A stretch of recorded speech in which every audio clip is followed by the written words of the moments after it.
Bienvenue les Fortistes, bienvenue sur la toile. Aujourd'hui on continue à augmenter notre jauge de positivisme. J'avais envie de vous parler d'une BD qui m'a vraiment enthousiasmé.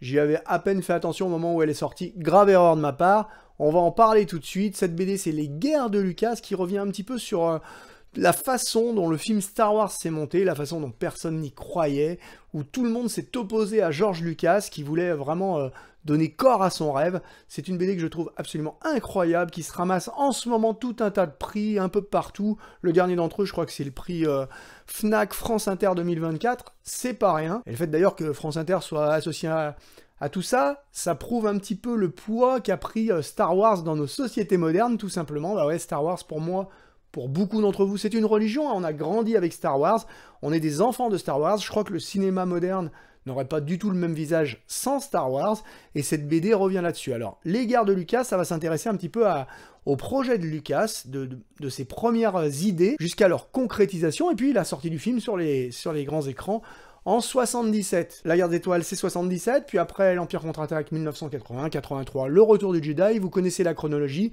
ce sont trois films qui sont chers à mon cœur, chers au vôtre sans doute.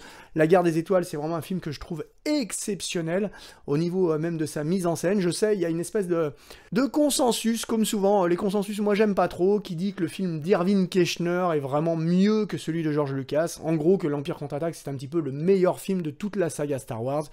Je suis en opposition avec ça, j'adore l'Empire contre-attaque, je trouve que c'est un film parfait, mais je trouve que La Guerre des Étoiles, le premier, est un film tout aussi parfait. En réalité, quand on le revoit aujourd'hui, je trouve que c'est une perfection, mais absolue de chaque plan. Franchement, j'ai tendance quand même à le préférer. Je veux dire, Irving Keschner, c'est un metteur en scène absolument incroyable, mais si Lucas n'avait pas posé les jalons visuellement de toute sa trilogie, je veux dire, Irving Keschner n'aurait peut-être pas fait le même film. Enfin bon, bref, ça, je laisse ça à vos opinions sans doute très tranchées sur le sujet, n'hésitez pas à m'en faire part dans les commentaires, mais pour moi, voilà, Star Wars, ça reste vraiment un de mes 5 films favoris de tous les temps. Cette bande dessinée, c'est quoi? Les Guerres de Lucas, c'est une BD qui est sortie il y a quelques temps déjà, et qui revient donc sur la création de ce phénomène. Alors, il faut savoir que ça fait un petit moment que j'ai une émission dans les tuyaux où je voulais vous parler justement un petit peu de ça, parce que ça m'étonne toujours de penser que Star Wars, à un moment, personne n'en voulait. Tout le monde s'y est même opposé, c'est-à-dire que personne ne voulait de Star Wars, l'idée de Star Wars, on l'a greenlightée à un moment, et puis d'un coup on s'est rendu compte, mais qu'est-ce qu'on a fait? Non, ça va jamais plaire, et voilà, tout le monde s'est opposé à Star Wars. Star Wars, ça a créé un phénomène qui a largement dépassé celui du 7e art, puisque ça a créé aussi le phénomène des produits dérivés. Les produits dérivés autour des films, ça a toujours existé, mais en réalité, à cette échelle-là, faut savoir que Star Wars, on était sûr que ça marcherait pas, donc personne s'est battu pour les produits dérivés, notamment les jouets, forcément. Alors ça, on va en reparler un petit peu dans une future émission sur les maîtres de l'univers, ouais, vous allez voir, Mattel, tout ça.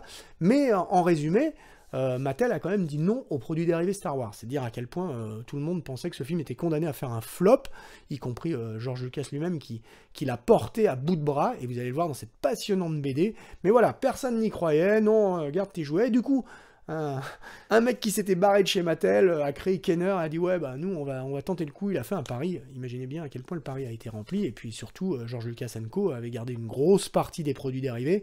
Voilà, c'est dire s'ils ont fait leur beurre. Alors vous allez me dire, cette BD, mais quel intérêt elle a? Déjà, au niveau du graphisme. Je vous l'ai dit en début d'émission, moi, j'étais pas charmé. Quand j'ai pris la BD sur une étagère, je l'ai ouvert, j'ai fait, ouais, bon, bref, du crowbar encore, petit dessin à la va-vite.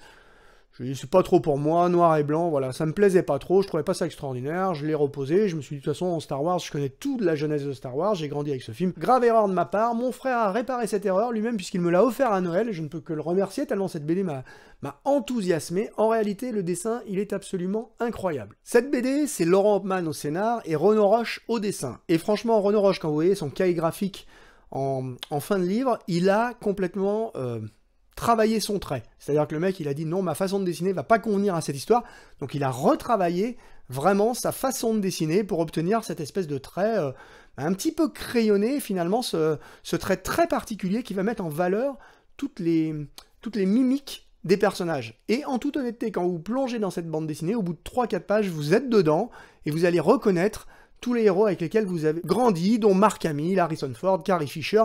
Ils sont tous là, ils ont des expressions très réussies, et surtout, principalement, son héros, George Lucas, qui lui est vraiment très bien croqué.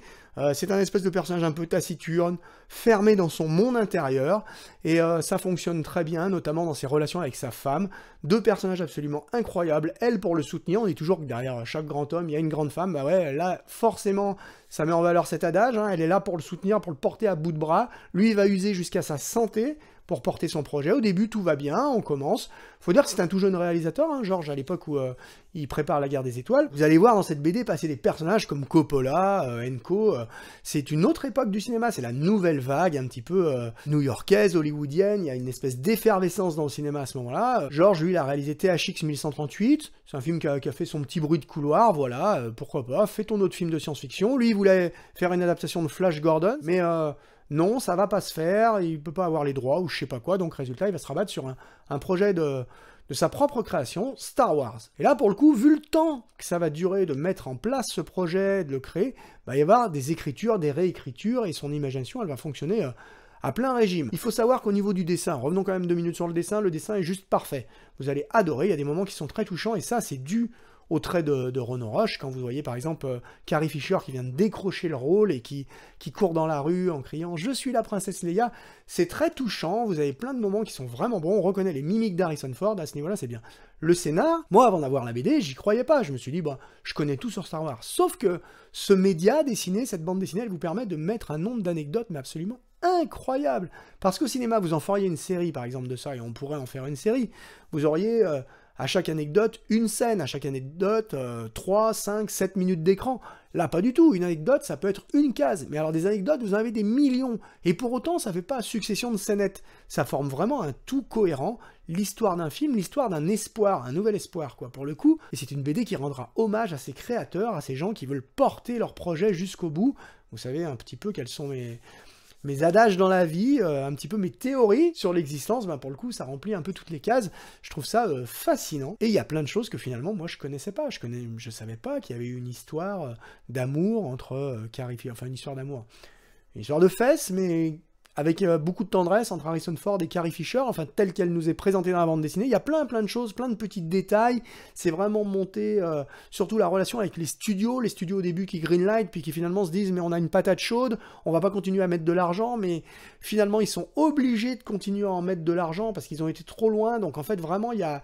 Des choses se passent, on crée beaucoup de choses pour Star Wars. Quand je vous dis que le cinéma moderne n'aurait pas le même visage sans Star Wars, c'est parce qu'on a créé beaucoup de choses pour ce film. C'est là que George Lucas va commencer à monter son ranch d'effets spéciaux. THX, c'est lui, donc il y a beaucoup de choses dans ce livre, et franchement, c'est juste passionnant. Ça se lit, moi je l'ai lu en 3 soirs, ça se lit comme un thriller, ça se lit comme un récit d'aventure. C'est absolument incroyable de voir à quel point il a sacrifié sa santé, hein. Un accident de voiture, une attaque cardiaque, beaucoup de choses pour porter ce projet, et c'est incroyable de voir à quel point il a lutté contre vents et marées. Alors on peut toujours se dire aujourd'hui, forcément, en voyant tout ce qui s'est passé autour de Star Wars, à voir la poule aux œufs d'or que c'est devenu, de dire « Ah, quel manque de vision et tout », on peut toujours les critiquer, mais ce récit, tel que présenté par cette bande dessinée, bah, ça vous montre que non, c'était pas forcément... On peut pas critiquer les studios, il y avait aucune garantie sur Star Wars. Ça devient un phénomène très vite, ça met George Lucas en position de force, et ça c'est la toute fin du récit. Est-ce qu'il y aura une suite ? Vu le succès du livre, oui, je pense, parce qu'il y aurait d'autres choses à raconter sur l'Empire contre-attaque, et surtout sur le retour des Jedi. Il y a beaucoup à dire sur ces films, de toute façon c'est une manne sans fin, franchement, mais on était en droit de pas y croire, il y avait de quoi douter, on était à une autre époque du cinéma, est-ce qu'il y avait encore de la place pour imaginer des sabres laser et des vaisseaux et du soap opéra. D'ailleurs, quand on regarde objectivement l'histoire du cinéma, il n'y a pas tant de soap opéra que ça, ces espèces de grandes sagas, elles se plantent une fois sur deux, les studios sont très frileux, Star Wars est devenu un phénomène, et c'est l'histoire avant tout de cet homme, de George Lucas, qui nous a offert une partie de ses rêves, et ces rêves qui sont devenus les nôtres. Ah, c'est beau ce que je dis, je m'étonne moi-même. Enfin bon, bref, vous aurez compris mon point de vue, je vais pas plonger, décortiquer tout ce récit, il y a beaucoup de personnages dedans, Alec Guinness, Mark Hamill, il y a beaucoup de choses qui sont dites, beaucoup de choses qui sont racontées, je vous le dis encore une fois, c'est absolument passionnant. Si vous aimez Star Wars, franchement, vous allez aimer ce récit, et si vous n'aimez pas Star Wars, il y a des chances que vous aimiez ce récit, juste si vous aimez le cinéma, et puis même si vous n'aimez pas le cinéma, pourquoi pas, vous pourriez l'apprécier, parce que c'est avant tout, je vous dis, l'histoire, une leçon de vie de quelqu'un qui qui a su faire exister ses rêves. Voilà, et c'est donc là qu'on va se quitter, ça va faire une émission courte, pour une fois, mais en réalité, j'avais vraiment envie de vous en parler, ça fait un petit moment que j'ai envie de vous parler de cette saga, des débuts de cette saga. Je suis toujours étonné, moi, aujourd'hui, quand j'en entends parler, on entend parler un petit peu partout, mais de se dire qu'à l'époque, quand c'était pas un phénomène, quand c'était juste une idée, qu'on ait pu penser à un moment que ça allait se planter. Voilà, c'est là qu'on va se quitter. Hein. J'espère que cette émission vous aura plu. Si c'est le cas, vous savez ce qu'il vous reste à faire. Revenez m'en parler dans les commentaires. Ça, c'est toujours ultra intéressant pour moi d'échanger avec vous. C'est une terre de découverte, comme toujours, avec bienveillance, dans le respect d'autrui, de tout le monde. Et nous, on se retrouve forcément ici très bientôt. Et donc, je vous dis comme toujours, à la prochaine, sur cette même chaîne. Ciao!